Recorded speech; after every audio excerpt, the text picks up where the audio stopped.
Hello नमस्कार जय हिंद। स्वागत है आप सभी का अधिगम मंत्रा पर। मैं विकास गुप्ता हाजिर हूं आपके बीच एक नए वीडियो के साथ, जहां हम डिस्कस कर रहे हैं केवीएस पीजीटी कॉमर्स के एमसीक्यू सीरीज।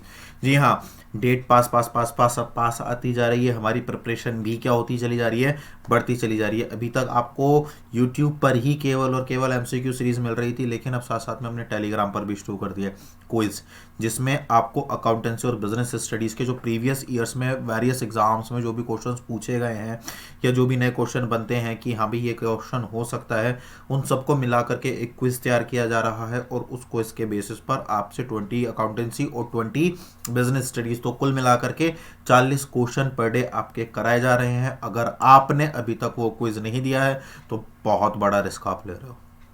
क्यों? क्योंकि आपका जो टेस्ट होगा वो सीबीटी बेस्ड होगा, और सीबीटी में आपको क्वेश्चन पर के ही टिक करना है, और वो एफिशिएंसी आपकी तभी आएगी जब आप क्विज दोगे। दूसरी बात, वहां पर क्विज स्टार्ट करने का रीजन समझ आ गया। यहां पर कंटिन्यू करने का रीजन क्या है? क्योंकि जब तक आपके पास एक्सप्लेनेशन नहीं जाएगा तब तक आप उस चीज को अपने माइंड में कैसे सर्कुलेट करोगे? क्यों? क्योंकि चीज़ों को समझना भी ज़रूरी है, रिवीजन भी ज़रूरी है। तो यहाँ पर आप रिवीजन करते रहिए, वहाँ पर आप अपनी प्रिपरेशन करते रहिए। तो इस हिसाब से हम पर डे कितने क्वेश्चन अटेम्प्ट कर रहे हैं भाई? 100+।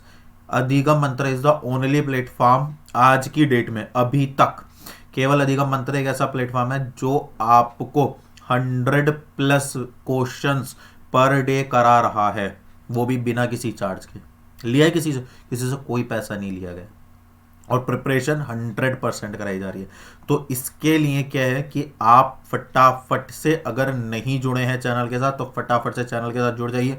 और अगर जो जुड़े हुए हैं लग रहा है कि भाई नहीं और भी लोगों को बेनिफिट हो सकता है, आपको भी बेनिफिट हो रहा है, तो फटाफट से यार ज़्यादा से ज़्यादा शेयर करो ना चैनल को। रुके हुए क्यों हो? मेरे ये समझ नहीं आ रहा। फटाफट ज़्यादा से ज़्यादा लोगों को कनेक्ट करो, ज़्यादा से ज़्यादा लोग आएंगे, अपीयर करेंगे, क्वेरीज आएंगी, आप ही का नॉलेज स्केल होगा। आप समझिए इस चीज़ को, जब जब हम नॉलेज शेयर करते हैं तो हमारा नॉलेज क्या हो जाता है? इंक्रीज हो जाता है ना। तो आप शेयर कीजिए, क्वेरीज आएंगी तो वो आपके लिए भी क्या होंगी? हेल्पफुल होंगी। आप भी एक हेल्दी डिस्कशन अपने टॉपिक पर, अपने क्वेश्चन पर या अपने सब्जेक्ट पर कर पाएंगे। तो इसके लिए व्हाट्सअप का जो लिंक है वो मैंने डिस्क्रिप्शन बॉक्स में डाल दिया है, टेलीग्राम के लिंक आपके डिस्क्रिप्शन बॉक्स में जुड़े हैं, और फेसबुक, इंस्टा, व्हाटएवर जो भी चीज़ें हैं सबके लिंक आपके उसमें डले हुए हैं। तो फटाफट से क्विज के लिए टेलीग्राम ग्रुप में ऐड हो जाइए, क्वेरीज के लिए व्हाट्सएप ग्रुप में ऐड हो जाइए, और सब्सक्राइब नहीं किया हुआ है तो चैनल को सब्सक्राइब करके फटाफट से यूट्यूब चैनल पर जुड़ जाइए। सारी जगह बस ज्ञान ही ज्ञान बिखरा पड़ा है यार, तुम लोग समेटने वाले होने चाहिए। जितना चाहे उतना समेट लो। क्यों? क्योंकि मुझे तो जितने ज़्यादा लोगों की स्ट्रेंथ दिखेगी, जितने ज़्यादा लोग दिखेंगे, मेरी को अंदर से उतनी मोटिवेशन आएगा। नहीं भाई भाई विकास, इतने सारे लोग जुड़े हुए, इतने सारे लोग कनेक्टेड है, इनके लिए कुछ करना है। सोचो ना, जब कुछ भी नहीं था, कोई भी नहीं था, तब मैंने स्टार्ट किया था। आज की डेट में हम यहाँ तक पहुंचे, है ना। और ये कॉन्टिन्यूसली क्या हो रहा है? बढ़ता चला जा रहा है। आप सोचो ना, 100+ क्वेश्चन तैयार करना, और वो भी मैं ही तैयार कर रहा हूँ, है ना। तो कई बार आपको हो सकता है मतलब टाइपिंग एरर वगैरह मिल जाता है, तो यार प्लीज़ उसको इग्नोर कर लेना। और थोड़ा सा कभी कभी इधर उधर हो जाता है तो प्लीज़ थोड़ा सा कोऑपरेट करना इस चीज़ को लेकर के। मेन जो हमारा मोटिव है, मेन जो हमारा फोकस होना चाहिए, वो हमारी स्टडी पर होना चाहिए, क्वेश्चन पर होना चाहिए, और उसकी क्वालिटी पर होना चाहिए, ठीक है ना। तो मुझे तो ऐसा लगता है, मतलब मुझे नहीं लगता इस चीज़ को कि कहीं पर इन चीज़ों से सेक्रीफाइस हो रहा है ना। मैं चुन चुन कर निकाल निकाल करके, मतलब अलग ही लेवल पर, कि हर एक कॉन्सेप्ट जो है आपका वो बिल्कुल क्लीन एंड क्लियर हो जाए। क्वेश्चन आपके सामने जब भी है, फटाक से उसका क्या कर दो? आंसर कर दो। चलो ठीक है ना, समझ रहे हो ना। तो यही चीज़ क्या करनी है आपको? यही चीज़ आपको अपने माइंड में सेट करनी है। तो आप क्वालिटी पर जाइए, क्वांटिटी पर मत जाइए। क्वालिटी, क्वांटिटी, स्टैंडर्ड मेरा काम है। मैंने आपसे पहले भी कहा था, आपकी प्रिपरेशन फुल फ्लैग कराना मेरा काम है, लेकिन चैनल को ग्रो कराना किसका काम है? आपका काम है। तो उसमें किसी भी प्रकार की कोई भी कंजूसी या लापरवाही मत बरतना। फटाफट से चैनल को शेयर, वीडियो को लाइक वगैरह जो भी करना होता है फटाफट से कर दो। और टॉपिक वाइज एमसीक्यू चल रहे हैं, और ये आपके चलते रहेंगे जब तक आपके सारे टॉपिक्स कंप्लीट नहीं हो जाते। अकाउंटेंसी के सभी टॉपिक्स हमने कंप्लीट कर लिए हैं। अब फटाफट से हम किसके? बिजनेस स्टडीज के कर रहे हैं। फिर उसके बाद हम क्या करेंगे? जर्नी चालू रहेगी, ठीक है ना। और कुछ कुछ कुछ कुछ सोच रहे हैं, अगर टाइम मिला एंड भगवान ने चाहा तो ज़रूर वो चीज़ें आपके सामने अवेलेबल होंगी, लेकिन अभी के लिए तो फटाफट इनके साथ जुड़ जाइए। ज़्यादा लालच बुरी बला होती है, तो इसलिए यार पीडीएफ वगैरह का भी मेरे को नहीं टाइम मिल पा रहा है, तो I am really sorry for that. मैंने कहा ना, आप ये चीज़ मत देखो कि कहाँ से क्या कितना और मिल जाए, आप ये देखो कि आपको 3 चीज़ें मिलनी चाहिए अभी, स्टैंडर्ड, क्वालिटी और क्वांटिटी। वो तीनों चीज़ें आपको अवेलेबल हो रही हैं, तो फटाफट से जुड़ जाइए और फटाफट से वीडियो को लाइक शेयर सब्सक्राइब जो भी करना है कर दीजिए। चलिए शुरू करते हैं अपना आज का वीडियो। और आज का वीडियो ये रहा आपके सामने, जिसमें पहला क्वेश्चन होगा हमारा किस टॉपिक से रिलेटेड। चलिए आज हम पढ़ेंगे emergence modes of business and social responsibility of business और बिजनेस एथिक्स, जिसमें पहला क्वेश्चन है आपका, under this type of joint venture. Joint venture जो होता है वो दो तरह का होता है। जॉइंट वेंचर जो होता है वो दो तरह का होता है। कौन कौन सा होता है भाई? एक तो इक्विटी बेस्ड और एक कॉन्ट्रैक्ट बेस्ड, ठीक है। तो separate business entity jointly owned by 2 और more parties is formed in accordance with the agreement of the parties. जब भी जैसे सपोज करो आप एक शो आता है शार्क टैंक इंडिया, क्या आता है? शार्क टैंक इंडिया आता है। यहां पर कौन होते हैं? यहां पर शार्क्स बैठे हुए होते हैं,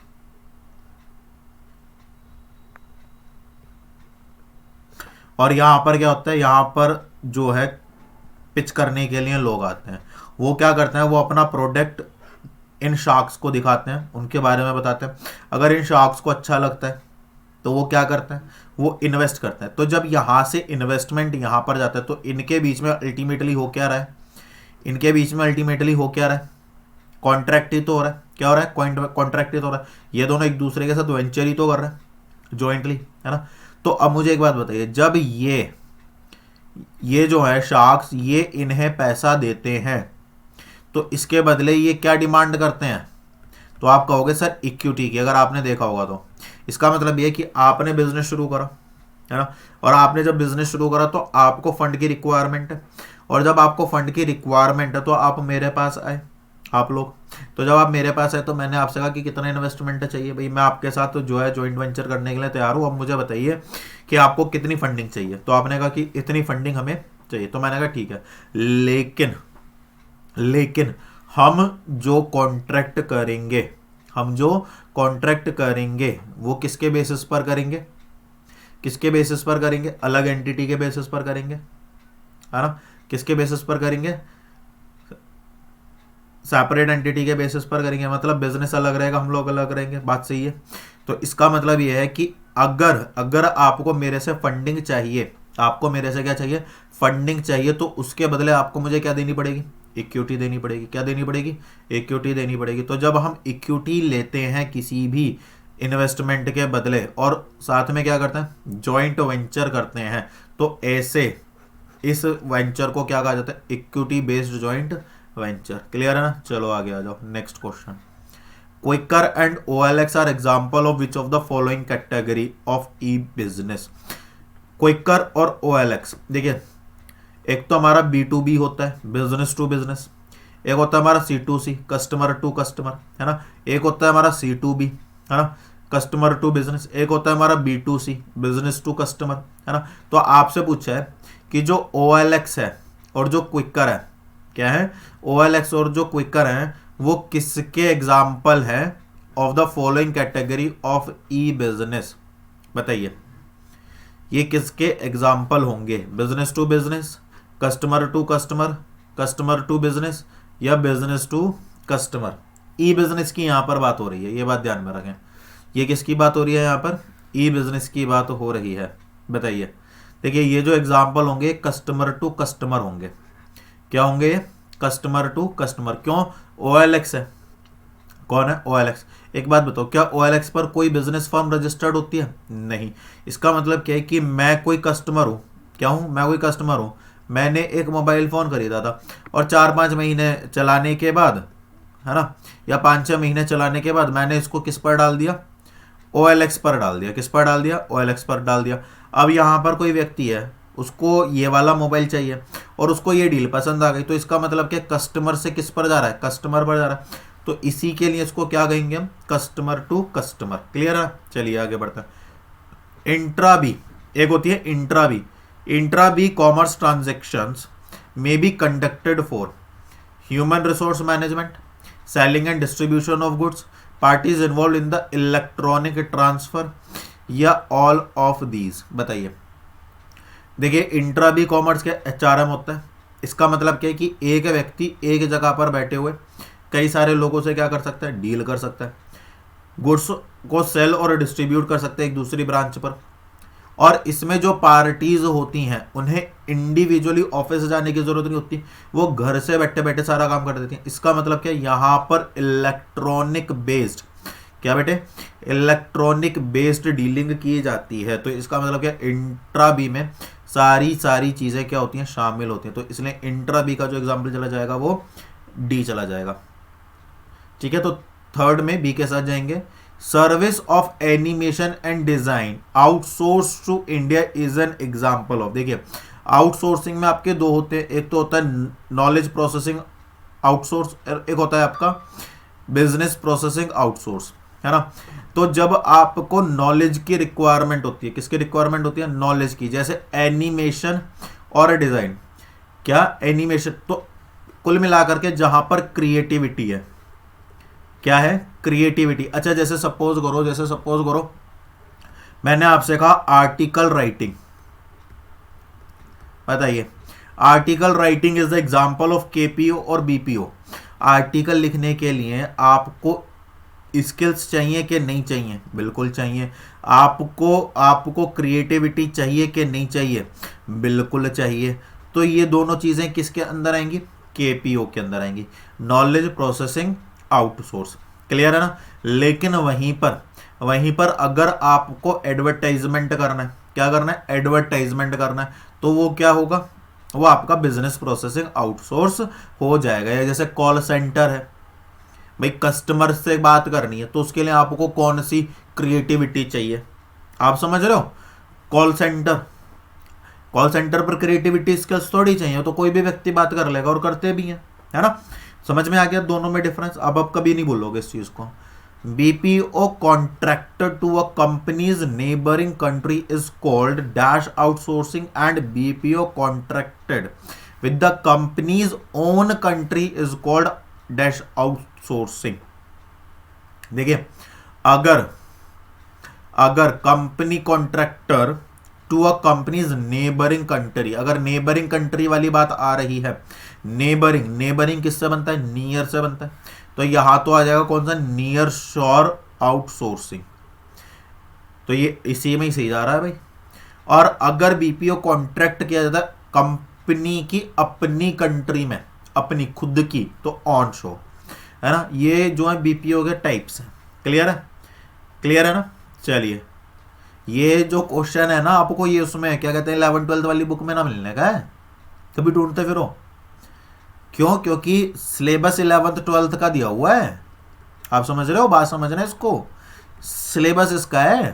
क्वेश्चन जो पूछेगा ना वो मास्टर लेवल तक के पूछेगा, याद रखना इस बात को। देखिए ये मैंने लिख भी दिए। Onshore means that outsourcing software development locates in same country, और ऑफशोर क्या है, another country with a different time zone. जैसे अगर आप लोग क्या कहते हैं फ्रीलांसर्स का काम करता है आप में से, जैसे आप कोई फ्रीलांसर्स वगैरह से कनेक्टेड हैं, तो वहां पर क्या कहते हैं काम मिलता है ऑनलाइन घर बैठे। तो इसका मतलब क्या है कि वहां पर आपको जो टाइम जोन, जैसे हमें इंडिया के अंदर है, तो जैसे सपोज करो आप किसी कंपनी के, जैसे मैं हूं, अधिगम मंत्रा है मेरा, तो मैंने आपको हायर करा, लेकिन मैंने आपको जो ट्यूशन के लिए हायर किया, ठीक है ना। आपको 8th क्लास का मैथ्स पढ़ाना है, जैसे फॉर एन एग्जांपल आपको 8th क्लास का मैथ्स पढ़ाना है ना, एग्जांपल के तौर पर लेना, या चलो आपको अकाउंट्स ही पढ़ाना है ना। तो बिजनेस एंड कॉमर्स एडमिनिस्ट्रेशन में आपको क्या है, अकाउंट्स पढ़ाना है, ठीक है ना। और क्या है, मैंने आपको हायरिंग जो दी है वो मैंने हायरिंग दिया आपको रात की, है ना, जो वर्किंग आवर्स हैं वो आपके रात के हैं। क्यों रात के, क्यों क्योंकि मेरा जो क्लाइंट है, इसका मतलब जो है, जो आपको ट्यूशन देना है जिस व्यक्ति को, वो यूएसए में रहता है। अब वहाँ पर तो जब हमारे यहाँ रात होगी तो वहाँ पर क्या होगा, दिन निकल रहा होगा। अब हम क्लाइंट के अकॉर्डिंग ही तो काम करेंगे, अपने अकॉर्डिंग थोड़ी क्लाइंट से काम करेंगे, समझ रहे हो। तो इसका मतलब क्या है कि ऑफशोर का मतलब क्या होता है कि आप दूसरी कंट्री में काम ढूंढ रहे हो और अलग टाइम जोन के। और नियर शोर का मतलब क्या होता है, नेबरिंग कंट्री, पास की, ज्यादा दूरी नहीं। अब जैसे यहां पर था तो यहां पर क्या था, नेबरिंग कंट्री वाली बात थी, या डिफरेंट कंट्री आ जाता तो आपका ऑफशोर चला जाता। क्लियर है बात। चलो बहुत बढ़िया, इसका स्क्रीनशॉट ले लेना, है ना, दिख तो रही होगा। चलो आ जाओ आगे। Outsourcing generally involves contracting out dash activities to specialized service providers and allow managers to concentrate on their activities। बताइए, यहां पर हम जो है कोर और नॉन कोर की बात करेंगे। किसकी बात करेंगे, कोर और नॉन कोर की बात करेंगे। तो पहले देख लेते हैं कि कोर क्या होता है और नॉन कोर क्या होता है। Core activities are generally defined as strategic task that improve customers value and drive profit.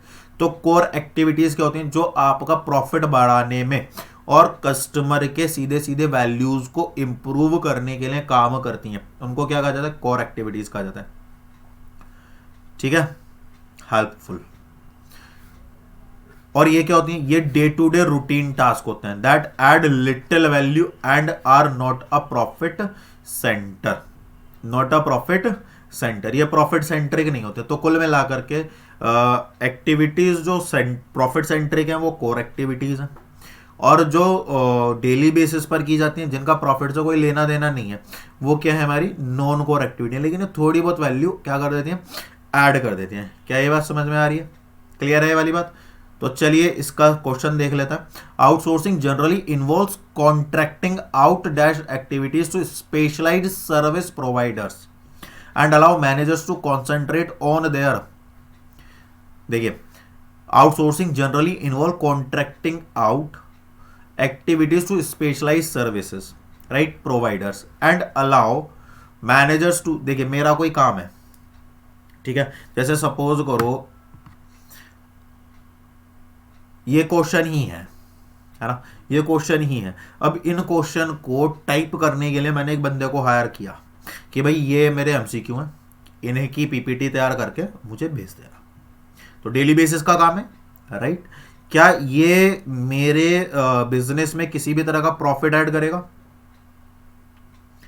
अब ये काम मैंने क्यों दिया, ताकि मैं, समझ रहे हो, ताकि मैं क्या कर सकूं, मैं जो मेन एक्टिविटीज हैं, ऐसी एक्टिविटी जो प्रॉफिट सेंट्रिक हैं, उन एक्टिविटीज पर क्या कर सकूं, फोकस कर सकूं। समझ आ रही है बात, समझ आ रही है। मैंने एक व्यक्ति को क्या करा, हायर करा कि भाई आप पीपीटी तैयार करके दीजिए, ताकि मुझे टाइम मिल सके और मैं उन एक्टिविटीज में अपना टाइम स्पेंड कर सकूं जो कंपनी के लिए, जो अधिगम मंत्रा के लिए क्या है, प्रॉफिटेबल है। समझ आ गई कहानी। तो अब मुझे इसका आंसर दीजिए। तो सर इसका मतलब ये होगा कि आप जो काम दे रहे हो वो तो नॉन कोर एक्टिविटी होगी, क्योंकि एमसीक्यू तो डेली टाइप होने, और सर जिस पर आप फोकस करोगे वो कोर एक्टिविटी होगी। बहुत बढ़िया, चलें आगे साहब, ठीक है। Common name of ATM, debit card, credit card और मेट्रो कार्ड, यार बहुत बहुत आसान है, बहुत आसान है, बहुत आसान है। Electronic card, visa card, master card, smart card. बताओ, ज्यादा स्मार्ट मत बनना, कभी ज्यादा स्मार्ट बन जाओ, मजाक की बात है, स्मार्ट ही बनना है। आज का जमाना स्मार्टनेस का है, समझ गए। चलिए एक और आ गया क्वेश्चन उसका, B2B, B2C, C2C वगैरह का, फटाफट से आंसर दे दो। चलो, the constituent of e-business include a series of online activities involved in marketing of goods and services. Constituent of e-business include a series of online activities, online activities की एक series जिसमें marketing, goods और services की क्या, marketing involve होती है। अच्छा एक बात मुझे बताओ, इसका एक एग्जांपल ये ले लेते हैं। मुझे अपने प्रोडक्ट की मार्केटिंग करनी है। आपने एक प्रोडक्ट मैन्युफैक्चर किया और उस प्रोडक्ट की आपको मार्केटिंग करनी है, तो आप मार्केटिंग किसके लिए करोगे, बिजनेस के लिए कि कंज्यूमर के लिए, बताइए। जैसे जैसे जैसे सपोज करो मैंने ये पेन बनाया, इन्वेंट किया, ये पेन दिख रहा है, ये वाला पेन दिख रहा है ना, जैसे मैंने ये वाला पेन आप क्या करा, इन्वेंट करा, मैंने ये पेन इन्वेंट करा, देखो ठीक है, दिख रहा है ना। अब ये जो पेन मैंने इन्वेंट किया, ये मैंने फर्म के लिए किया या कंज्यूमर्स के लिए किया, कंज्यूमर्स के लिए किया। अब कुछ फर्म्स ने देखा, वो एक अलग मैटर है, किसके लिए किया, कंज्यूमर के लिए किया। अब मुझे एक बात बताओ, मैं इसकी मार्केटिंग करूंगा तो मैं तो बिजनेस हूं, मार्केटिंग किसके लिए कर रहा हूं, कंज्यूमर के लिए। बताओ क्या हो गया। बहुत सिंपल लॉजिक है, अगर आप मार्केट को, बिजनेस को थोड़ा बहुत भी समझते हो ना, तो आप इसके आंसर करते चले जाओगे। It is not an application of e business. इनमें से ई बिजनेस की कौन सी एप्लीकेशन नहीं है, बताइए। Online bidding, online procurement, online trading और contract R&D, research and development. बताइए भाई, ऑनलाइन बिड तो तुम लगाते हो, लगती है कि नहीं लगती ऑनलाइन बिड। आजकल तो बहुत सारे गेम्स हैं जिसमें बिडिंग लगती है ना। प्रोक्योरमेंट भी होता है, प्रोक्योरमेंट भी होता है, और ट्रेडिंग तो हम करते ही करते हैं। तो कुल मिलाकर के एक ही आंसर अपने पास बचा, है ना। चलिए, if the balance payment of a country is at, balance of payment BOP, समझ गए। If the BOP of a country, COUNTRY, मैंने कहा था ना थोड़ी बहुत टाइपिंग में अगर एरर हो जाए तो थोड़ा सा जो है उसको मैनेज कर लेना, है ना। Non which institution will help the country, अगर सपोज करो इंडिया है, भारत है, अगर उसका बैलेंस ऑफ पेमेंट, समझ रहे हो ना, बैलेंस ऑफ पेमेंट क्या होता है, बैलेंस ऑफ पेमेंट, है ना। तो जो बैलेंस ऑफ पेमेंट है, अगर क्या हो जाए, वो एडवर्स हो जाए, मतलब क्या है कि आप क्या कर रहे हो, आप एक्सपोर्ट क्या कर रहे हो, कम कर रहे हो, और आप इंपोर्ट ज्यादा कर रहे हो। इसका मतलब क्या है, आपके पास फॉरेन एक्सचेंज ज्यादा रहा है ना, ज्यादा रहा है, और आपके पास फॉरेन एक्सचेंज जो है वो कम रहा है। तो ऐसे में आपके पास क्या होगा, फॉरेन एक्सचेंज की क्या हो जाएगी, कमी हो जाएगी। उस कमी को कौन सी संस्था पूरा करती है, या उसको पूरा करने में कौन सी संस्था हेल्प करती है, World Bank, World Trade Organization, IMF या ADB। बताइए कौन सी संस्था करती है, IMF, International Monetary Fund, World Bank, World Trade Organization, International Monetary Fund और ADB। इनके एस्टेब्लिशमेंट ईयर, इनके क्या एस्टेब्लिशमेंट ईयर और इनके हेडक्वार्टर, क्या इनके हेडक्वार्टर, ये दोनों चीजें आप कर लें, पूछा जा सकता है, ठीक है। चलिए, असर्शन दिया हुआ है, give away and buy one get one sales are example for penetration pricing. The manufacturer temporarily losses money but does so in the hope of creating interest in the new product. Give away, है ना, the buy one get one, एक मतलब cell होती है ना, buy one get one sale are example for penetration pricing, ठीक है। मतलब आप प्राइस कम नहीं कर रहे, लेकिन आप उस प्रोडक्ट के बदले प्रोडक्ट दे रहे हो ताकि ज्यादा से ज्यादा लोग क्या हो सके, अट्रैक्ट हो सके, ठीक है। तो ये इसका क्या है, उदाहरण है। तो मैन्युफैक्चरर क्या होता है, टेम्परेरी लॉसेस मनी, वो कुछ मतलब शुरुआत के दौर में क्या करता होता है, उसको नुकसान होता है, लेकिन वो ऐसा फिर भी करता है ताकि वो नए प्रोडक्ट में क्या क्रिएट कर सके, इंटरेस्ट क्रिएट कर सके। समझिए इस बात को, मैंने कोई प्रोडक्ट इन्वेंट किया, समझ रहे, मैंने जैसे मेरा कैफेटेरिया है ना। अब जो मेरा कैफेटेरिया है उसको, है ना, जो मेरा कैफेटेरिया है उसमें सपोज करो जैसे अभी तक बर्गर और टी जाता था, बर्गर टी कॉफ़ी, ये 3 चीज़ें जाती थी। मैंने एक नया प्रोडक्ट क्या करा, इन्वेंट करा, जैसे सपोज करो मैंने कुकीज़ बनानी शुरू करी। अभी मैंने क्या किया, मैंने जितने भी कस्टमर मेरे पास आते हैं उन सभी कस्टमर्स को, चाहे वो कुछ भी ऑर्डर करें, चाहे कॉफ़ी ऑर्डर करें, चाहे टी ऑर्डर करें, चाहे बर्गर ऑर्डर करें, चाहे मोमोज ऑर्डर करें, कुछ भी ऑर्डर करें, मैं उन्हें उनके साथ क्या देता हूँ, कुकीज़ देता हूँ कि सर इनके साथ कुकीज़ फ्री है। तो इसका मतलब क्या, और इसी का लेकर के मैंने एडवर्टाइजमेंट कर दी। तो इसका मतलब क्या है कि कस्टमर के माइंड में एक चीज सेट हो गई कि यार यहाँ पर ना चाय पीने जाएंगे तो कुकीज़ फ्री मिलेंगी, समझ आ गया। तो इसका मतलब क्या, अब जब लोगों का इंटरेस्ट पता चलेगा कि भाई हाँ कुकीज़ तो अच्छी थी, है ना, कुकीज़ क्या थी, अच्छी थी, कोई भाई कहेगा कि इसमें कुछ ये चीज़ ज़्यादा है, कुछ ये इंटीग्रेंट ये वो, कुल मिला करके आउटपुट हमारे सामने आ जाएगा, आ जाएगा ना, आ जाएगा कि नहीं आ जाएगा। अब कंपनी क्या करेगी, अब मेरा कैफे क्या करेगा, अब धीरे धीरे धीरे धीरे जैसे ही उसकी एक डिमांड क्रिएट हो जाएगी, जैसे कोई कंज्यूमर आया कि अरे वो कुकीज़ नहीं है, तो मुझे इस आइडिया लग जाएगा कि अब वो उनकी क्या रूटीन में आ गया, डिमांड बन गई है, तो अब मैं क्या करूंगा, अब मैं वो ऑफर कैंसिल कर दूंगा, जितने भी मैंने बैनर्स स्टैम्पर्स वगैरह जो भी चीज़ें लगाई हुई थी वो सारे के सारे रिमूव कर दूंगा, और फिर मैं कॉम्बो पैक बना दूंगा। इसका मतलब क्या, अब मैं टी और कुकीज़ दोनों के लिए क्या कर रहा हूँ, प्राइस चार्ज कर रहा हूँ, लेकिन कंज्यूमर फिर भी उसको क्या करेगा, खरीदेगा। अब मुझे करेक्ट आंसर ये बताइए कि अजर्शन समझ आ गया कि भाई वो बाय वन गेट वन करते हैं, क्यों करते हैं, वो पेनिट्रेशन का एक एग्जांपल है, क्यों करते हैं, शुरू में उनको लॉस होगा लेकिन उन्हें न्यू प्रोडक्ट लॉन्च करना आसान हो जाएगा। अब मुझे ये बताइए, both are true, R is correct explanation of A, both are true लेकिन R is not a correct explanation of A, A is correct but R is incorrect, R is correct but A is incorrect. बताइए correct answer जो जाएगा वो किसका जाएगा, ए का जाएगा। Clear है, क्लियर है ना ये वाली बात। चलिए आगे बढ़ते हैं, थोड़ी सी स्पीड बढ़ाते हैं भाई, है ना। चलो, e commerce does not include business transaction with its supplier, business transaction with customers, interaction among various departments with in the business, interaction among the geographical disappeared units of the business. बताइए e commerce में, e commerce है ना, जैसे Amazon है ना, तो या फ्लिपकार्ट है या ई कॉमर्स कोई भी वेबसाइट है ना, वो क्या करता है, वो कस्टमर से इंटरेक्ट करता है।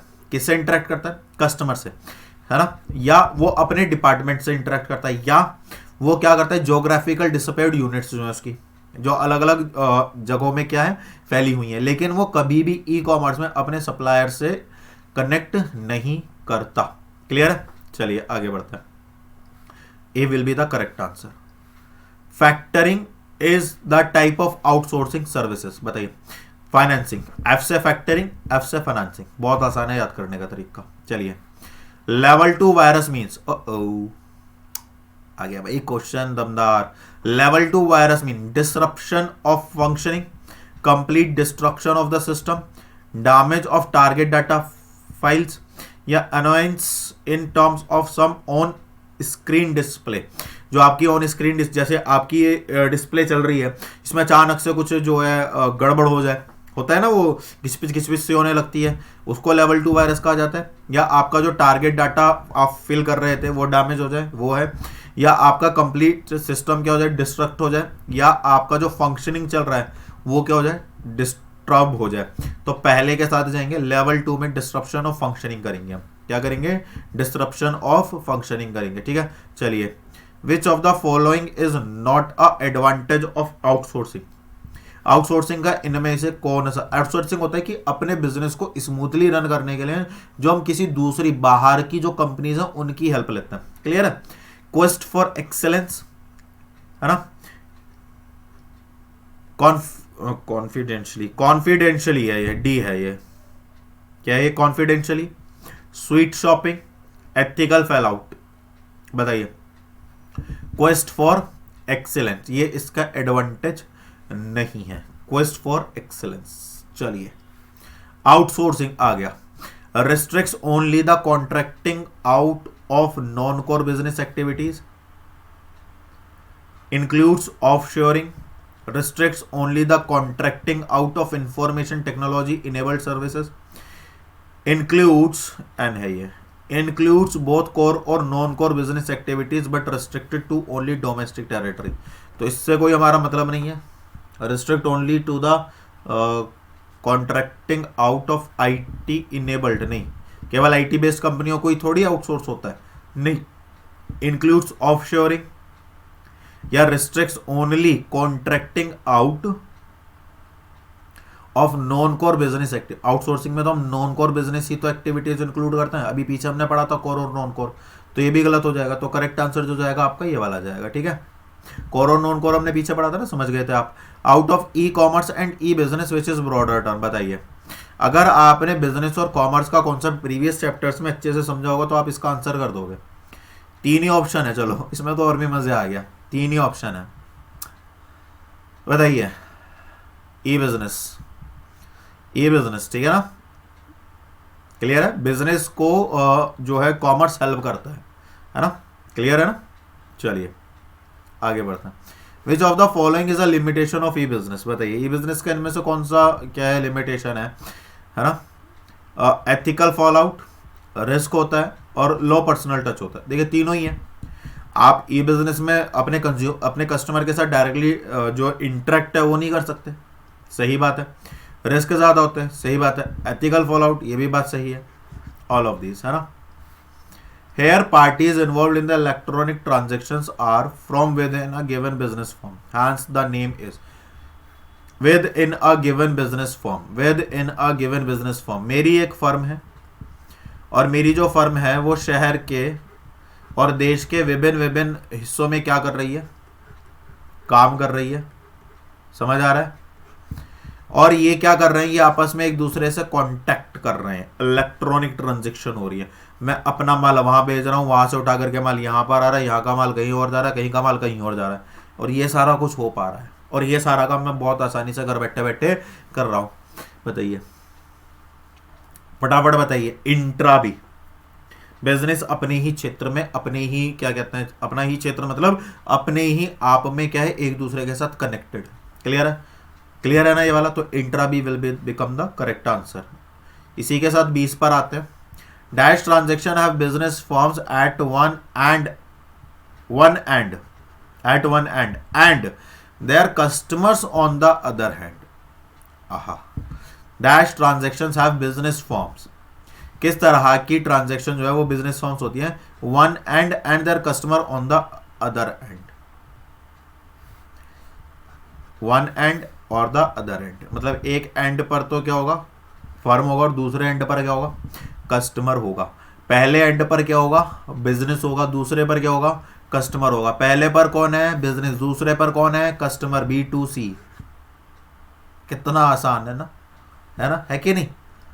चलो, dash is the electronic currency that exist only in cyber space. ओफो, साइबर स्पेस है ये, साइबर स्पेस। साइबर स्पेस में इनमें से कौन सी करेंसी केवल और केवल क्या करती है, एक्सिस्ट करती है। प्लास्टिक मनी साइबर स्पेस में एक्सिस्ट करती है क्या, नहीं करती, नहीं करती। जब ये नहीं करती तो ये तो गलत हो गया। करेंसी नोट, अरे भाई नोट आपके सामने, वो साइबर में क्यों होगा। साइबर स्पेस जो बस इलेक्ट्रॉनिकली चल रहा है, उसका एक्चुअल में कोई एक्सिस्टेंस नहीं है। क्रिप्टो, सी से साइबर स्पेस और सी से क्रिप्टो, बिटकॉइन, है ना, मैटिक, समझ रहे हो। ये जितने भी कॉइन्स हैं ये सारे के सारे, जैसे अब तो ₹, भी आ गया, that is cyber space, digital cash. Clear है ना। चलो आगे आ जाओ। It is a widely used and internationally recognised coding system to represent characters in a standard way. एक और कंप्यूटर बेस्ड क्वेश्चन आ गया। इट इज वाइडली यूज्ड, इसको सबसे ज्यादा यूज किया जाता है इंटरनेशनली, ताकि आपका जो कोडिंग सिस्टम है उसको आप क्या कर लो, समझ सको। जैसे जैसे जैसे जैसे नाइकी है ना, नाइकी है, नाइकी के शूज आते हैं, है ना। अब एक बात बताओ, अब आप नाइकी के किसी भी शोरूम में चले जाओ, आप उसका बारकोड स्कैन करो, वो कहीं पर भी क्या हो जाएगा, ट्रेस हो जाएगा, उसके बारे में इंफॉर्मेशन आ जाएगी। तो इसका मतलब क्या है कि एक ऐसा सिस्टम डेवलप है कहीं ना कहीं जो इंटरनेशनली आपके डाटा को क्या करता है, प्रेजेंट करता है। क्या करता है, प्रेजेंट करता है, किसमें, करेक्टर्स में। और इस तरीके से करता है कि सभी जगह वो सिमिलर ही शो करे, उसको कोई भी आसानी से क्या कर ले, समझ ले। तो ऐसी टेक्नोलॉजी को क्या कहा जाता है, SSL, ASCII, VPN और नन ऑफ दीज। बताइए इनमें से देखो, दो तो मैं चलो कट कर देता हूँ, आपकी हेल्प ही कर रहा हूँ मैं, समझ रहे हो ना। ये दोनों तो मैं कर देता हूँ, है ना। वर्चुअल प्राइवेट नेटवर्क से तो कोई लेना देना है ही नहीं, है ना। अब बचा SSL और ASCII, तो it will be the correct answer this one. और ये रहा ASCII, that is the full form is American Standard Code of Information Interchange, जो एक दूसरे से क्या होती है, चेंज होती है, ताकि इलेक्ट्रॉनिकली आप किसी भी क्या कर सको, डाटा को इनकोड कर सको, मतलब दो कंप्यूटर आपस में क्या कर सके, कम्युनिकेट कर सके इन अ स्टैंडर्ड न्यूमेरिक वैल्यू, और फिर उन्हें लेटर्स, न्यूमरल और पंक्चुएशन मार्क्स, मतलब जो भी कुल मिलाकर इलेक्ट्रॉनिक डाटा है, वो जैसे ही मेरे सिस्टम में आया वैसे ही वो क्या हो गया, डिजिटली शो हो गया। क्लियर है ये वाली बात समझ में आ गई? बहुत बढ़िया बात है। या आप इसको इस तरह से भी समझ सकते हैं, to give ASCII is used as a method to give all computers the same language, allowing them to share documents and files। अब देखो जैसे आपके पास कंप्यूटर है, आप अपना वाला भी चला सकते हो, मेरा भी वाला भी चला सकते हो। रीजन क्या है? क्योंकि दोनों का लैंग्वेज क्या है, सेम है। और ये सिमिलैरिटी, ये स्टैंडर्ड कौन प्रोवाइड कराता है? American Standard Code of information. चलिए साहब, बिजनेस सर्विस है साहब, कुछ भी आ सकता है। Refers to the division of society on the basis of familiarity or non-formalities with digital technology।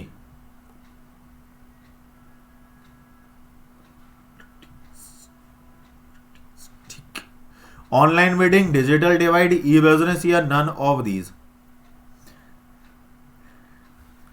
इनमें से कौन जो है सोसाइटी को दो पार्ट में डिवाइड कर देता है ना, एक तो फॉर्मेलिटी में और एक नॉन फॉर्मेलिटीज में। बताइए कौन सी चीज है? Online meeting. क्या ऑनलाइन मीटिंग ने दोनों को, मतलब एक तरह से आप ये समझ लीजिए कि एक तो जो टेक्नोलॉजी बेस्ड है, कंप्लीटली टेक्नोलॉजी बेस्ड है, एक जो भी ट्रेडिशनल बेसिस पर चल रहा है। आप इसको इस तरह से समझिए कि एक व्यक्ति तो ऑनलाइन बिजनेस कर रहा है और एक व्यक्ति के वो ऑनलाइन बिजनेस कर रहा है, तो सोसाइटी दो पार्ट में डिवाइड हो गई, ऑनलाइन और ऑफलाइन। तो इसको कौन जो है डिवाइड करता है?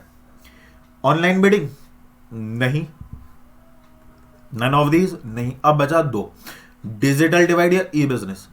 तो यहां पर तो मैंने केवल आपको एग्जांपल दिया बिजनेस का, लेकिन बाकी और भी तो बहुत सारी चीजें। जैसे आप एक एग्जांपल समझो कि आप तो क्या एंड्रॉइड यूज कर रहे हो, बट आपके पेरेंट्स नहीं कर रहे, वो नॉर्मल फोन यूज कर रहे हैं, तो वो क्या है, आप डिजिटली कनेक्टेड हो ऑल ओवर द वर्ल्ड से, वो नहीं है। तो दोनों में क्या आ गई, डिसेपरेटीज आ गई ना, दोनों अलग अलग हो गए। एग्री? तो that is called digital divide, right. Next, dash is a pre requisite of implementation of business.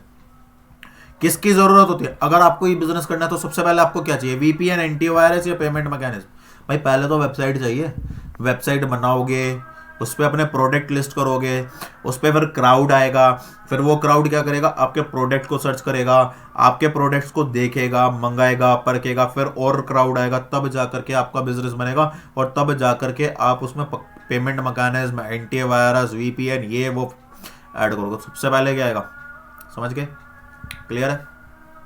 चलिए, IT involves internet based SEC transaction between business firms, including reserve auction that facilitate online trading between multiple buyers and sellers. What application of e-business is described above? ठीक है, IT है, IT आपकी जितने भी है ना, जितनी भी आपकी ट्रांजेक्शन्स होती हैं, इंटरनेट बेस्ड ट्रांजेक्शन्स होती हैं बिजनेस फॉर्म्स की, उसमें क्या करते हैं, एक रिजर्व ऑक्शन फैसिलिटी प्रोवाइड कराता है। क्या कराता है? रिजर्व ऑक्शन फैसिलिटीज प्रोवाइड कराता है ऑनलाइन ट्रेडिंग की, ताकि किनके बीच में? मल्टीपल बायर्स और सेलर्स के बीच में। तो उसको क्या कहा जाता है? ई कम्युनिकेशन, ई डिलीवरी या नन ऑफ दिस, या ई प्रोक्योरमेंट। क्या कहा जाता है उसको? ई प्रोक्योरमेंट, प्रोक्योर करना। ठीक है ना, कि भाई बहुत सारे लोग हैं, उनमें से हमें क्या करना है? एक को सेलेक्ट करना है। बात समझ में आ गई? चलिए, ऑर्गेनाइजेशनल स्ट्रक्चर इज वर्टिकल और टॉल।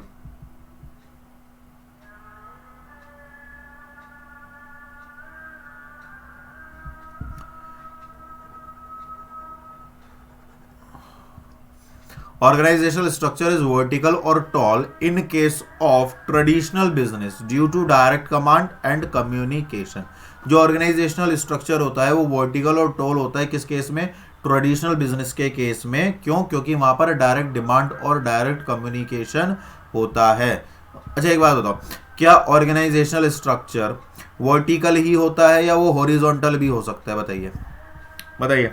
दोनों हो सकते हैं भाई, कमांड और कम्युनिकेशन तो दोनों में ही होता है ना, बराबर ही होता है। तो फॉल्स हो जाएगा।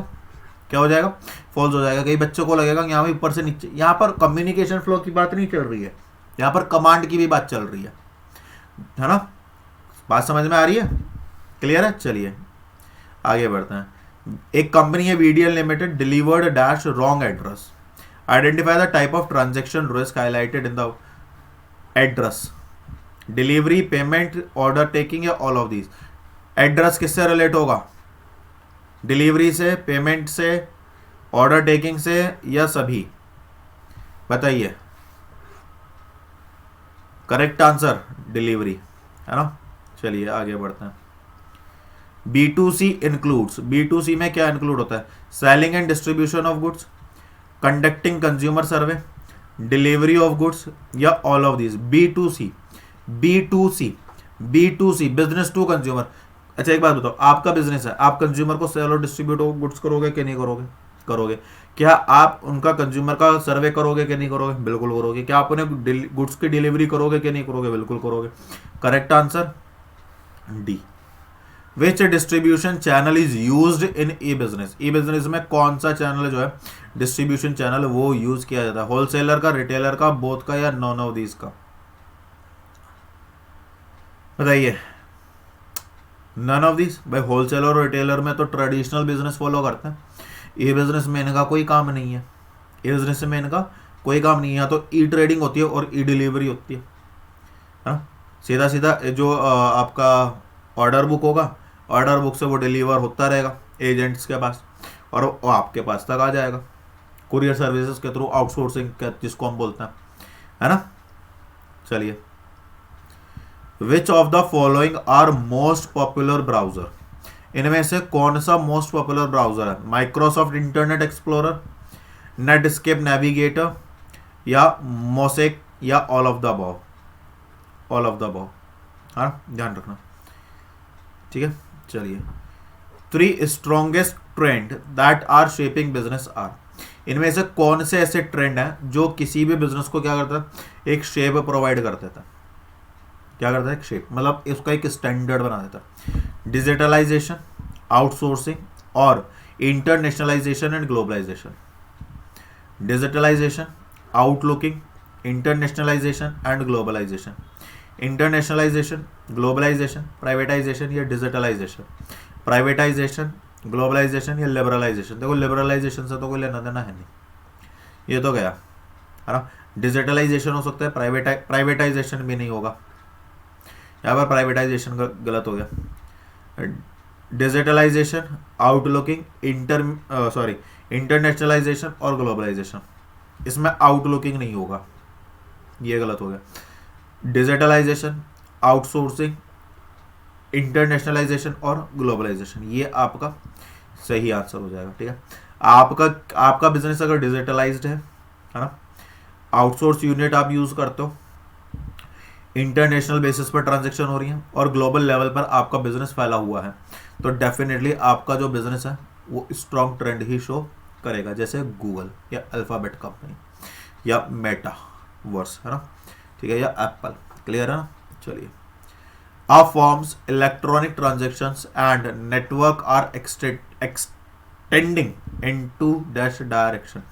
जो फर्म की ऑनलाइन ट्रांजेक्शन और नेटवर्क होते हैं वो कितनी अलग अलग डायरेक्शंस में क्या फैले हुए, एक्सटेंडेड है। 4, 6, 3 और 2। देखो पता होगा तो हो जाएगा। Correct answer will be 3। देख लेना कौन कौन से हैं, है ना, और अगर पता है तो कमेंट कर देना। The time taken to complete a cycle from the origin of demand to its fulfilment is called. The time taken to complete a cycle, किसी भी एक साइकिल को पूरा करने में, है ना, जो समय लगता है उसके ओरिजिन से लेकर के उसके फुलफिलमेंट तक, तो उसको क्या कहा जाता है? Demand time, cycle time, fulfilment time या नॉन ऑफ दी। जैसे सपोज करो आपने मेरे से कोई डिमांड करी, ठीक है, अब उसको फुलफिल होने में क्या लगेगा? टाइम लगेगा। तो उससे जब जैसे सपोज करो आपने आज डिमांड करी, जैसे सपोज करो कमेंट में पता नहीं एक बच्ची है हाँ, उसने बोला कि सर मिक्स क्वेश्चन कराइए, डिमांड आ गई। अब मैं क्या करूँगा, उस पर काम करूँगा, क्या करूँगा, उस पर काम करूँगा। तो जब मैं उस पर काम करूँगा है ना, तो वो आपके सामने प्रेजेंट हो जाएगा। तो जब वो प्रेजेंट हो जाएगा तो कुल मिलाकर के उनकी जो डिमांड है वो क्या हो जाएगी, पूरी हो जाएगी। तो इसका मतलब क्या है कि ये जो पूरा एक साइकिल हुआ है, क्या हुआ है, पूरा एक साइकिल हुआ है ना भाई, डिमांड पूरी हो गई, फिर कोई डिमांड आएगी, फिर मैं उसको पूरा करूंगा, है ना। जैसे केवीएस की डिमांड आई, जैसे सपोज करो केवीएस है आपका, केवीएस पीजीटी कॉमर्स का एग्जाम होगा, तो उसकी डिमांड नहीं, मैंने उसको फुलफिल कर दिया। उसके बाद जो डिमांड आएगी वो यूपी टीजीटी पीजीटी की आएगी, मैं उसको फुलफिल कर दूंगा। तो ये जो साइकिल है, इस साइकिल में जो टाइम लगता है उसको क्या बोला जाता है, demand time, cycle time, fulfilment time, या नन ऑफ दीज। तो आपको पता चल ही गया होगा, बहुत स्मार्ट बच्चे हो, है ना, सही है। ट्रेडिशनल 3R रेफर्स टू, देखो मजेदार क्वेश्चन है, read write ring, write restrict, write A नहीं है यहाँ पे, reading writing arithmetic, reading writing ringing, बताइए। देखिए रीडिंग राइटिंग क्यों हो गया यहाँ पे, रीडिंग राइटिंग और अरिथमेटिक, हाँ सही है। 3R रेफर्स टू क्या है, रीडिंग राइटिंग और अरिथमेटिक, अरिथमेटिक प्रोनाउंसिएशन में जा रहा है ये, ट्रेडिशनल 3R, रीडिंग राइटिंग और अरिथमेटिक। रीड राइट रिंग मत कर देना, समझ गए। चलो आ जाओ नेक्स्ट पे। Operational charges are higher in traditional business because, जो हमारा ट्रेडिशनल पारंपरिक व्यवसाय होता है उसमें ऑपरेशनल चार्जेस जो होते हैं वो ज्यादा होते हैं, क्यों, because of fix charges associated with the business activities, क्योंकि आप जो बिजनेस करते हो उसमें फिक्स चार्ज इन्वॉल्व है। जैसे सपोज करो आपको प्रॉफिट हो या ना हो, लेकिन आपको इलेक्ट्रिसिटी बिल पे करना ही करना है, आपको एम्प्लॉयज की सैलरी पे करनी ही करनी है। दैट इज वाई आजकल जो लोग हैं ना वो फ्रीलांसर्स रखते हैं, काम होगा तो पैसा जाएगा, आउटसोर्सिंग यूज करते हैं, काम है तो पैसा है। Because of higher registration cost, registration तो एक ही बार होता है तो गलत हो गया। Because of higher price of goods, ये भी इसमें भी कोई वैलिड पॉइंट नहीं है, ऑल ऑफ दीज हो नहीं सकते तो एक ही बचा। Next, business processes and length of the cycle in the traditional business is, जो बिजनेस प्रोसेसेस होते हैं और जो साइकिल होता है बिजनेस, जो ट्रेडिशनल बिजनेस है उनका जो साइकिल होता है वो कैसा होता है, सिक्वेंशियल प्रोसीजर्स और longer process, simultaneous different processes, concurrence different processes, या ऑल ऑफ दीज। देखिए ना तो साइमल्टेनियसली होता है और ना ही कॉन्करेंट होता है, तो ये तो वैसे गलत हो गया। सिक्वेंशियल प्रेसिडेंस होता है और लॉन्गर प्रोसेस होता है। इसका मतलब क्या है, जैसे एक बहुत छोटे से उदाहरण के तौर पर समझ लीजिए, मैं व्यापार करता हूं और मुझे किसी भी चीज के एक प्रोडक्ट की रिक्वायरमेंट है, ठीक है, और मार्केट में वो अवेलेबल होता नहीं है आसानी से, ऑन डिमांड, या फिर कह लीजिए कि वो बनाया जाता है, ठीक है। मैं मार्केट गया, मार्केट में मैंने रिटेलर जो कंपनी का आउटलेट है उसको डिमांड दी कि साहब हमें ये जो है चाहिए, उन्होंने डिमांड फॉर्म पर भेजी प्रोडक्शन हाउस पे, वो बना और वो मेरे पास आया। अब आप मुझे बताइए कि यहाँ पर टाइम लगेगा कि नहीं लगेगा, बिल्कुल लगेगा। या दूसरी बात, अगर मुझे प्रोड्यूसर से माल उठवाना है बल्क में, ठीक है, मुझे इतना माल उठवाना है कि वो होलसेलर के पास भी अवेलेबल नहीं है, तो मैं क्या करूँगा, मैं पहले रिटेलर के पास जाऊँगा या होलसेलर के पास जाऊँगा, अपनी डिमांड दूंगा, फिर वो उसको देगा, फिर वो मेरे पास वापस आएगा। क्लियर है। तो कुल मिलाकर के यहाँ पर जो ट्रेडिशनल बिजनेस होते हैं उनमें क्या लगता है, समय लगता है। या जैसे आप कोई परचेजिंग करने जा रहे हैं, तो जब आप परचेजिंग करने के लिए जाएंगे तो आप एक ही दुकान से तो खरीदोगे, आप अलग अलग दुकानों पर जाते हैं, प्राइस रिलेट करते हैं, क्वालिटी क्वांटिटी और बहुत सारी चीज़ें आप चेक करते हैं, उसके बाद आप कोई एक सेलेक्ट करते हैं। जबकि आप ऑनलाइन क्या करते हैं, आप अमेजोन ओपन करते हैं, कोई भी वेबसाइट ओपन करते हैं, आप फटाक से एक डाल देते हैं भाई हमें क्या चाहिए, मोबाइल फ़ोन चाहिए, किसका चाहिए, ओप्पो का चाहिए या फलाना कोई भी चाहिए, आपने उसके कीवर्ड डाल दिए और आपके सामने वैरायटी आ गई। कौन सा ज़्यादा आसान है, ट्रेडिशनल या ऑनलाइन? ट्रेडिशनल में लॉन्गर प्रोसेस है, ऑनलाइन में नहीं है, समझ गए। आइए आगे बढ़ते हैं। Opportunity for physical pre sampling of product is more in pre sampling. Pre sampling पहले ही से ही सैंपल देना, आप इसको यूज करके तो देखिए, नहीं आया तो पैसा वापस, ठीक है। ट्रेडिशनल बिजनेस, ये बिजनेस इक्वल इन बोथ या नन ऑफ दीज। देखिए ट्रेडिशनल बिजनेस में ये चीज ज्यादा होती है, ठीक है, कभी भी आपको ऑनलाइन सैंपलिंग नहीं मिलती। क्लियर है, चलिए आगे बढ़ते हैं। Which of the following can explain the need of pollution control, इनमें से कौन सा पॉल्यूशन कंट्रोल की जरूरत को बताता है?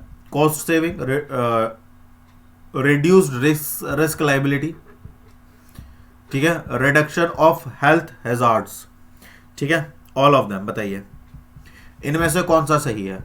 देखिए pollution control reduce the risk liability, यार इससे इतना मतलब ठीक है कम कर देगा लेकिन उतनी नहीं, कॉस्ट क्या ही बचेगी हमारी, मतलब आप पॉल्यूशन कंट्रोल करोगे तो कई खर्चा बच जाएगा, लेकिन हाँ ये जो आपकी हेल्थ हजार्ड्स है उसमें क्या कर देगा, कमी कर देगा। तो इसलिए ये इसकी इंपॉर्टेंस बताता है कि इसके लिए हमें क्या करना चाहिए, पॉल्यूशन को कंट्रोल करना चाहिए, ठीक है। Which of the following alone can ensure effective ethics programme in a business enterprise, इनमें से कौन सा एक इफेक्टिव एथिक प्रोग्राम जो है बिजनेस एंटरप्राइजेस में क्या कर सकता है, इंश्योर कर सकता है? पब्लिकेशन ऑफ अ कोड, ठीक है, involvement of employees, establishment of compliance mechanism, या नन ऑफ दीज। तो आप कहोगे इन्वॉल्वमेंट ऑफ एम्प्लॉइज, है ना, या पब्लिकेशन ऑफ कोड, या एस्टैब्लिशमेंट ऑफ कंप्लायंस मैकेनिज्म। तो जो करेक्ट आंसर जाएगा इसका वो एस्टैब्लिशमेंट ऑफ कंप्लायंस मैकेनिज्म जाएगा। क्लियर है? चलिए CSR, कॉर्पोरेट सोशल रिस्पॉन्सिबिलिटी, क्या corporate social responsibility, long term interest of the firm, avoidance of government regulation, better environment for doing business, या ऑल ऑफ दिस। जो corporate social responsibilities होती हैं उसमें देखिए एक तो फर्म का लॉन्ग टर्म इंटरेस्ट बना रहता है, दूसरा जो गवर्नमेंट के रेगुलेशंस हैं उनको जब हम फॉलो करते रहते हैं तो उनको अवॉइड कर पाते हैं भाई। जब कोई हम गलत काम करेंगे ही नहीं तो किसी भी तरह की कोई हिंड्रेंस भी नहीं आएगा और बिजनेस को करने के लिए एक अच्छा एटमॉस्फेयर क्रिएट हो जाता है। तो इनमें से आपके सही ऑप्शन जो होंगे वो सभी होंगे। Next, which of the following are the example of socially undesirable practice, socially undesirable practice का इनमें से कौन सा एग्जाम्पल है? Creating healthy working condition, sincerely attending to customer complaints, या manufacture and sale of adulterated goods. Which of the following are the example of socially undesirable practice. अच्छा, यहां पर देखो अनडिजायरेबल की बात आ रही है, किसकी बात आ रही है? अनडिजायरेबल। तो वर्किंग कंडीशन तो डिजायरेबल होती है भाई, हर कोई चाहता है अच्छी वर्किंग कंडीशंस मिले, और कस्टमर्स की कंप्लेंट सुनना भी क्या है, अच्छी बात है। लेकिन अडल्टरेड गुड्स जो होती है लाइक अल्कोहल, ये टोबैको वगैरह जो होती हैं, ये सारी क्या है? अनडिजायरेबल प्रैक्टिस है। तो यही आपका क्या होगा? एग्जाम्पल होगा। आया मजा इस क्वेश्चन में? आया कि नहीं आया? तो क्वेश्चन में तो मजे आ ही रहे होंगे, बस थोड़ी सी जो है देखो टाइपिंग मिस्टेक आ रही है, ठीक है, वो मैं समझ रहा हूँ, लेकिन उसको थोड़ा सा मैनेज कर लो यार, है ना। क्लियर है? contributing towards helping the people in flood affected areas is a type of, ठीक है, आपने क्या करा, फ्लड आया, जैसे कई बार आ भी जाता है, फ्लड आता है तो बहुत सारे जो लोग हैं वो क्या करते हैं, हेल्प करते हैं, तो आपने उस हेल्प में क्या करा है, अपना कंट्रीब्यूशन दिया, अपना सहयोग दिया। तो ये इनमें से क्या है? Economical responsibility, ethical responsibility, discretionary responsibility, या लीगल रिस्पॉन्सिबिलिटी? बताइए क्या होगा? Discretionary responsibility. इकोनॉमिकली नहीं होगा, एथिकल नहीं होगा, लीगल नहीं होगा, ये दोनों तो वैसे नहीं होंगे। अब आपका कंफ्यूजन जाएगा एथिकल है या डिस्क्रिशनरी है, तो इसमें जो जाएगा वो क्या जाएगा? डिस्क्रिशनरी, है ना। Which of the following is capable of doing maximum good to society, which of the following is capable of doing business good to society? बताइए, बिजनेस सक्सेस सोसाइटी के लिए क्या बेहतर है सबसे ज्यादा? लॉज एंड रेगुलेशन, ये तो नहीं होगा। एथिक्स या प्रोफेशनल मैनेजमेंट? बताइए। सोसाइटी की बात चल रही है ना, मैनेजमेंट की नहीं चल रही। प्रॉफिट की चलती तो मैनेजमेंट आता, बिजनेस की सक्सेस से एम्प्लॉयमेंट बढ़ेगा, लेकिन अगर आप सोसाइटी की वैल्यूज को क्या करोगे, उनको वैल्यू दोगे, उनके एथिक्स को वैल्यूड करोगे, तो आपकी जो फर्म है वो भी बढ़ेगी और सोसाइटी के अंदर जो एक भाईचारे वाली बात होती है वो भी आ जाएगी ना। A document prepared to guide organisation members when encountering ethical dilemmas. Okay fine.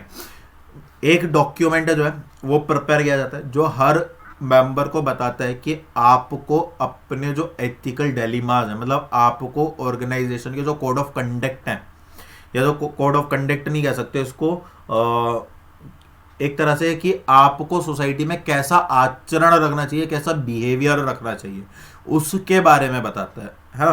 तो उनको क्या कहा जाता है, एथिकल डिलेमास। तो उसको आप कोड ऑफ एथिक्स कहोगे, कोड ऑफ कंडक्ट कहोगे, आउटलाइन ऑफ एक्सपेक्टेड बिहेवियर कहोगे, या list of rules and responsibilities कहोगे। ठीक है, एक डॉक्यूमेंट प्रिपेयर किया जाता है, ठीक है ना। तो ऑर्गेनाइजेशंस मैम को गाइड करने के लिए, तो वो उन पर इम्प्लाइड नहीं किया जाता, वो उनको गाइड करने के लिए किया जाता है। ठीक है, व्हेन एनकाउंटरिंग एथिकल डिलेमास, तो उसमें आपका जो हो जाएगा कोड ऑफ एथिक्स, क्या जाएगा, code of ethics. ADR, ADR का फुल फॉर्म क्या है, अमेरिकन डिपोजिटरी रिसिप्ट। क्या है, अमेरिकन डिपोजिटरी रिसिप्ट। तो एडीआर कहां पर यूज होगा, यूएसए में। एक होता है आईडीआर, एक होता है जीडीआर, ग्लोबल डिपोजिटरी रिसिप्ट।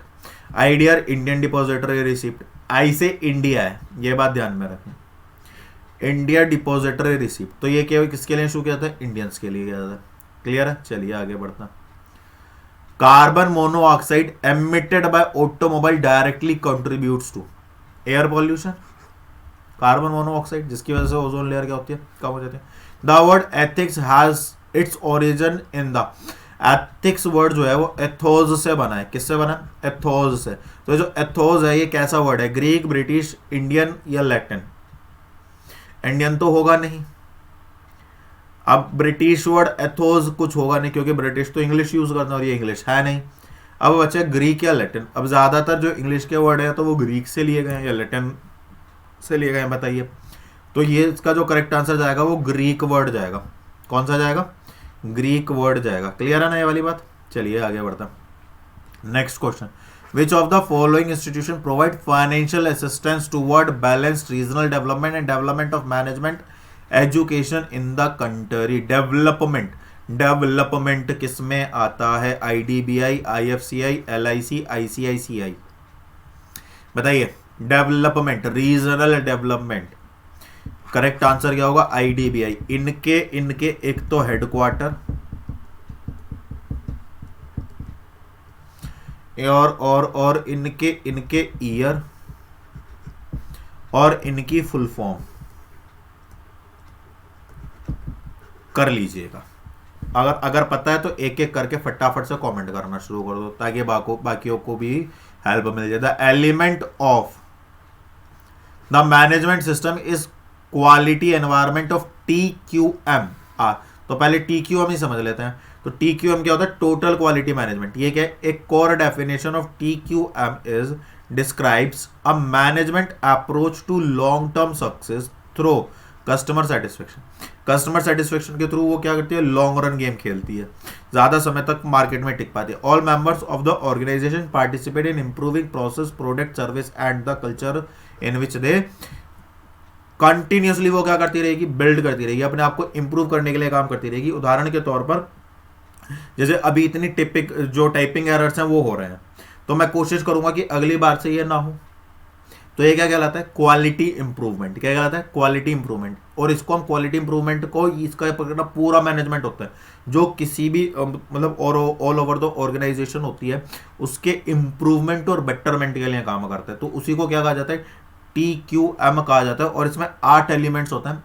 एक तो ये एथिक्स पर काम करता है, इंटेग्रिटी पर काम करता है, ट्रस्ट पर काम करता है, ट्रेनिंग पर काम करता है, टीम वर्क पर काम करता है, लीडरशिप और रिकॉग्निशन और कम्युनिकेशन।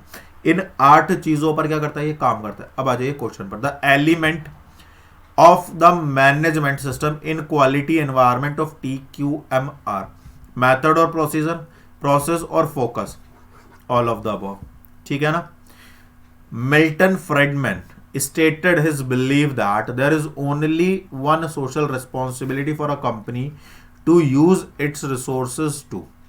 मिल्टन फ्रेडमैन थे, उन्होंने कहा अपने स्टेटमेंट में कि there is only one social responsibility, कि केवल एक ही सोशल रिस्पॉन्सिबिलिटी किसी भी कंपनी के लिए, क्या, कि उसकी जो रिसोर्सेज हैं उसको सही से इस्तेमाल करना, to give as much to charitable cause as possible, ज़्यादा से ज़्यादा चैरिटी दो भाई, अगर चैरिटी दे दोगे तो वो कमाएगी क्या। एंश्योर एम्प्लॉयमेंट, ये हो सकता है। Provide good facility for worker, ये भी हो सकता है। लेकिन increase profit so long as it stays within the rules of the game. Resources का यूटिलाइजेशन इस तरह से करो ताकि वो लॉन्ग टर्म पर बनी रहे, और जो गेम है, रूल है, जो गेम का रूल है कि भाई आपके पास जितनी ज्यादा रिसोर्सेज होंगी आप उतना ज्यादा अच्छा मार्केट में परफॉर्म कर पाओगे, इसको क्या कर सके, इंश्योर कर सके। बताइए कौन सा करेक्ट आंसर होगा, डी। आइए, the ethical dilemma of choosing between two right refers to.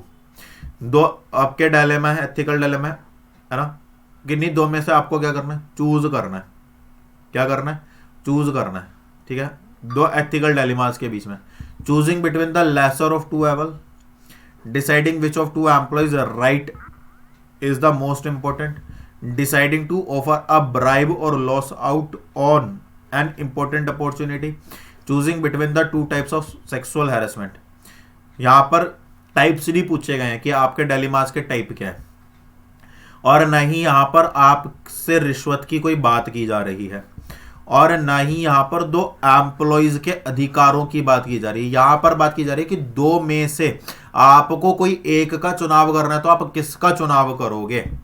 तो आप जो दो खराब चीजें, जो दो इवल्स हैं, उनमें से जो सबसे कम वाली खराब होगी ना, जैसे जो सबसे कम वाली खराब होगी, जैसे दो इवल्स हैं तो उनमें से दो खराब चीजें हैं आपके सामने, उनमें से आपको कोई एक चूज करनी है, तो आप क्या करोगे, जो सबसे कम खराब वाली चीज है आप उसको क्या कर लोगे, चूज कर लोगे। जैसे सपोज करो, इसको उदाहरण के तौर पर ऐसे समझ लो, आपकी कंपनी, आपका बिजनेस है, ठीक। अब आपकी फर्म बहुत ज्यादा रेवेन्यू जनरेट नहीं कर रही, तो आपको क्या करना है, आपको लोगों को निकालना है, जॉब से फायर करना है कि भाई हम अभी इतना रेवेन्यू जनरेट नहीं कर पा रहे हैं कि आप लोगों को आपकी सैलरी दे सके, तो इसलिए हमें स्टाफ कम करना पड़ेगा। तो एक तो एवल ही होगा कि आपको स्टाफ कम करना है। दूसरा क्या हो गया कि आपने प्रोपोर्शनेटली जितने भी एम्प्लॉइज काम कर रहे हैं उनकी सबकी सैलरी में क्या कर दिया, डिडक्शन कर दिया। अब कुल मिलाकर के दोनों तरह से तो एम्प्लॉइज को नुकसान ही होगा ना भाई, सैलरी कम हो जाएगी लेकिन और एक जॉब छूट जाएगी, तो है तो दोनों तरफ से ही नुकसान। लेकिन इन दोनों में से सबसे ज्यादा कम खराब चीज कौन सी है कि सर सैलरी डिडक्ट कर दो, एटलीस्ट जॉब तो बचा रहेगा। तो यही आपका क्या कहलाता है, एथिकल डिलेमा कहा जाता है, जो आपने ऊपर भी अगर आपको कोई कंफ्यूजन हुआ होगा तो यहां पर आपका होपफुली वो क्लियर हो गया होगा, तो यही आपका करेक्ट आंसर चला जाएगा। Ethics deals the right action of individual, किसने कहा था, जो एथिक्स है वो किसी भी इंडिविजुअल को डील करने का सबसे बेहतरीन तरीका है, क्या है ना, Peter F Drucker, C S Rao, J R बेटी या सी है। वैसे आपने ज्यादातर पीटर एफ ड्रिकर का ही नाम सुन रखा होगा इनमें से, मुझे पता है, तुक्का भी अगर आप मारोगे ना इसी भी मारोगे। चलो सही है ये वाला, है ना, तुक्का वाली बात नहीं है, सही है। Which statement is true, human value system plays a विचुअल रोल इन टीक्यूएम, याद आ गया ना, टीक्यूएम अभी डिस्कस किया। Values give the real meaning of TQM effort, TQM is a corporate management strategy या ऑल ऑफ दीज। बताइए which इनमें से कौन सा सही है भाई। टीक्यूएम ह्यूमन वैल्यूज पर काम करता है, सही बात है। टीक्यूएम क्या करता है, रियल मीनिंग देता है अपने एफर्ट्स को, वैल्यूज को, सही बात है। टीक्यूएम मैनेजमेंट स्ट्रेटेजी प्रिपेयर करता है, सही बात है। सारे ही काम कर रहा है टीक्यूएम, क्योंकि वो क्वालिटी मैनेजमेंट है। क्या है बेटे, क्वालिटी मैनेजमेंट। चलिए आगे, dash is the problem in the society, dash is the environment for a firm to conduct its business. बताइए,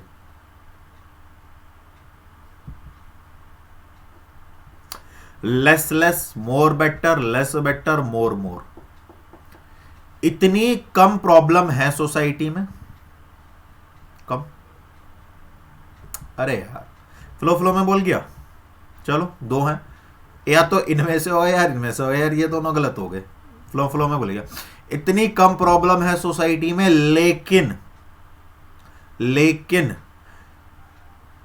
जो बिजनेस को कंडक्ट करने के लिए इतना एनवायरनमेंट है, कम या ज्यादा, सोसाइटी में प्रॉब्लम्स कम है लेकिन बिजनेस को करने के लिए आपके पास अपॉर्चुनिटीज ज्यादा हैं। क्या है, ज्यादा है या अच्छी हैं। तो आपका फिर ये वाला हो जाएगा गलत और आपके पास आ जाएगा ये वाला आंसर। चलिए आगे बढ़ते हैं। Which of the following are laws enacted for environmental protection, सारे ही हैं। एनवायरमेंट एक्ट 1986 भी है, फॉरेस्ट कंजर्वेशन एक्ट 1980 भी है, जिसको अमेंडेड किया गया था 1988 में। किसमें किया गया था? 1988 में। हजार्डियस वेस्ट एक्ट भी है ना। चलिए, where was the United Nation conference on environmental and development, जिसको UNCED भी बोला जाता है, ऑर्गेनाइज हुई थी USA, Rio de Janeiro, UK और इंडिया। कब हुई थी ये आपको कमेंट करना है, कहाँ हुई थी ये मैंने आपको बता दिया। चलिए, थोड़ी बहुत मेहनत तुम भी कर लो यार। What proportion is required for companies like Alpha Beta to spend on activities related to social cause? 2% of average net profit for past 4 years, 4% of average net profit for past 5 years, 2% of average net profit for past 3 years, 4% of average net profit for past 3 years। पता होगा तो किसी भी company के लिए social activities, जिसको आप CSR कहते हैं, उनके लिए जरूरी है 2% अपने पिछले 3 सालों का खर्च करना जरूरी है। क्लियर है? चलिए, A separate department for matters related to environment, Department of Environment was created by central government in year। हमारे देश में एक डिपार्टमेंट है और एनवायरमेंट प्रोटेक्शन के लिए एक अलग डिपार्टमेंट है, जिसको डिपार्टमेंट ऑफ एनवायरमेंट कहते हैं। वो कब क्रिएट किया गया था? 1985, 2005, 1980 या 1990? Correct answer is 1980। चलिए, CSR is a term coined in India. CSR India में कब आया था? जब कंपनीज एक्ट 2013 आया था। कॉर्पोरेट सोशल रिस्पॉन्सिबिलिटी, ये किस पर काम करता है? Market, ethics, responsibility, sustainability, resources, goal, long term sincerity. Right. और ये आपका था आखिरी क्वेश्चन। 60 क्वेश्चन हमारे कंप्लीट हो गए और इस तरह से आपने 2 चैप्टर्स को क्या कर लिया? कंप्लीट कर लिया। क्लियर है? फटाफट से, अगर आपको सेशन मजेदार लगा, क्वेश्चंस आपको इंटरेस्टिंग लगे, तो फटाफट से वीडियो को लाइक कर दो, कमेंट कर दो और अपने फ्रेंड्स के साथ और सोशल प्लेटफॉर्म्स पर ज्यादा से ज्यादा क्या कर दो? शेयर कर दो। और अगर कहीं कोई प्रॉब्लम है तो फटाफट से ग्रुप्स में जुड़ जाओ और क्विज के लिए ग्रुप्स में जुड़ जाओ। लिंक आपको डिस्क्रिप्शन बॉक्स में मिल जाएंगे सारे के सारे, कोई टेंशन नहीं है किसी भी बात की। और हाँ, जो एक आज प्रॉब्लम निकल करके आई है, किस बात की? जो आपके टाइपिंग मिस्टेक्स हैं या एरर हैं, तो भाई आज के लिए इसको एडजस्ट कर लो 1-2, ठीक है ना। तो इसको बहुत जल्दी इंप्रूव कर दिया जाएगा, ठीक है। आने वाले जो वीडियोस होंगे कोशिश करूंगा मैं कि वो कम से कम हो। वैसे कोशिश क्या करूंगा यार, मैं तो अपनी तरफ से कोशिश यही करता हूँ कि कम से कम हो, बट वो ठीक है, टाइप करते करते इधर का उधर हो जाता है, क्यों मैं टाइपिस्ट तो हूँ नहीं और नहीं मेरी इतनी अच्छी कमांड है कंप्यूटर टाइपिंग में, है ना। समझ रहे हो इस बात को? तो वो वाली एक बात है। तो अभी सारा काम क्यों खुद ही करना है, समझ जाया करो यार बात। तो थोड़ा सा ना मैनेज कर लो, थोड़ा सा कोऑपरेट कर लो, ठीक है। मेन चीज़ है कि आपके पास मटेरियल आना चाहिए और कॉन्सेप्ट क्लियरेशन होना चाहिए। अगर कहीं पर किसी भी क्वेश्चन में कहीं डाउट आता है ना, मैं मानता हूँ कि थोड़ी बहुत इधर उधर हुआ है, ठीक है, लेकिन अगर कहीं पर भी कोई डाउट आता है तो क्या कहते हैं, आप मेरे से पूछ सकते हैं। मेरा जो है ग्रुप जो है, मैं डायरेक्टली उसमें कनेक्टेड हूँ, ठीक है। तो आप मेरे से डायरेक्टली पूछ सकते हैं, कोई इशू नहीं है। और आप कमेंट भी कर सकते हैं, जो बच्चे हैं वो जानते भी हैं। कई बार तो मैं बच्चों के कमेंट ही क्या कर देता हूँ, पिन कर देता हूँ कि भाई हाँ आपने सही आंसर दिया तो आप ही का पिन हो गया, है ना। तो इस बात से कोई मेरे को आपत्ति नहीं है। देखिए, मेरा बहुत सीधा सीधा सा फंडा है, यहाँ पर हम लोग सीखने हैं, है ना। हमारी जो लाइफ है, अगर हम सीख करके करेंगे या मैं अगर अपने आप को प्रायोरिटी देने लगूँ कि नहीं भाई मैं सही हूँ, तो फिर वो चीज़ नहीं आ पाएगी। क्लियर है?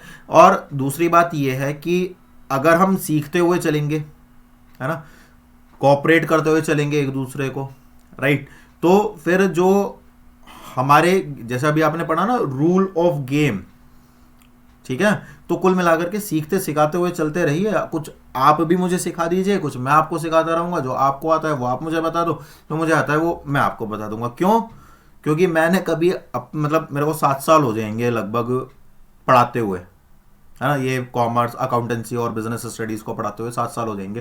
तो मैंने पिछले 7 साल में कभी अपने आप को एज अ टीचर प्रिटेंड नहीं करा कहीं पर भी।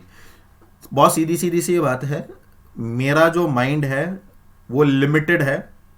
उसमें जैसे कहते हैं ना, if there are 100 peoples in a room, right, तो हर एक व्यक्ति जो है वो एक बात जानता है, समझ रहे हो?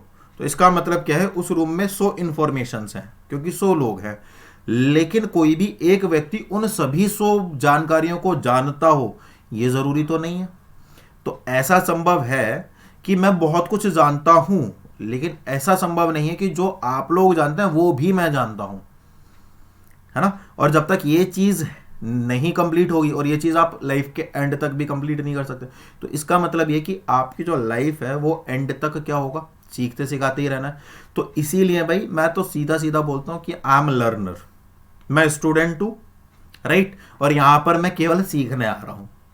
बात समझ आ रही है ना? तो इसीलिए थोड़ा सा कॉपरेट करते हुए चलिए, बाकी कहीं कोई प्रॉब्लम है तो यार मैं हूं, ठीक है। आप फटाफट से ग्रुप्स वगैरह में जुड़ जाइए, वहां पर अगर आपको किसी भी तरह की कोई क्वेरी, डिस्कशन, मैं तो ऑनलाइन भी किसी भी तरह का कोई वो नहीं करता कि भाई ठीक है अच्छी बात है, मुझे पता चलेगा कि हाँ भाई यहाँ पर ये कमी है ना। कोशिश करता हूँ कम से कम, लेकिन फिर भी यार ह्यूमन बिहेवियर है, वो स्वाभाविक है, लेकिन टाइम टू टाइम वो इम्प्रूव हो जाएगा, है ना। तो बेफिक्र रहिए, और चैनल को शेयर, वीडियो को लाइक, सब्सक्राइब चैनल को फटाफट से कर दीजिए, करवा दीजिए, और ज़्यादा से ज़्यादा यार शेयर कीजिए, है ना। मिलेंगे कल आपसे एक नई वीडियो के साथ, तब तक अपना ख्याल रखिए, खुश रहिए, स्वस्थ रहिए, नींद जरूर लीजिए, है ना, ताकि अपने आप को थोड़ा सा फ्रेश फील कर सको। बाकी मिलेंगे कल, तब तक ख्याल रखिए, जय हिंद।